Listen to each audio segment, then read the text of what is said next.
वजीर आजम इमरान खान के काल पर पूरे पाकिस्तान की तरह तहसील चौबाड़ा में भी अपने मुस्लिम फिलिस्तीनी भाइयों से इजहार यकजहती के लिए बाद नमाज जुमा।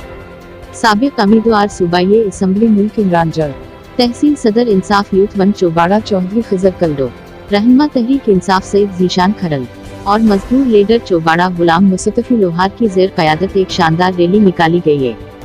जिसमें तमाम मकतब फिक्र के उलमा अकराम शरीक हुए। उसके अलावा इंसाफ यूथ वन चौबाड़ा के नौजवानों समेत चौबाड़ा के शहरियों ने बड़ी तादाद में शिरकत की। उस मौके पर उलमा अकराम और दीगर मक़रून ने परजोश अंदाज में अपने ख्यालात का इजहार करते हुए इसराइली जारहत की भरपूर मजम्मत की और अपने मुस्लिम फिलिस्तीनी भाइयों से न सिर्फ इजहार हमदर्दी किया बल्कि हरसमी साथ निभाने का अज़्म किया। उस मौके पर उमर हियात बारवी साहब और दीगर इल्मा अकराम का कहना था, हमें सबसे पहले इज्तिहाद अमल की ज़रूरत है कि मुसलमान एक जिस्म की मानिंद है। अगर दुनिया के किसी कोने में एक मुसलमान को तकलीफ पहुंचती है तो हमें वो दर्द महसूस होता है। लिहाजा अक़वाम मुत्तहिदा और दीगर आलमी तंजीमें मुसलमानों के हक़ूक़ की पासदारी करें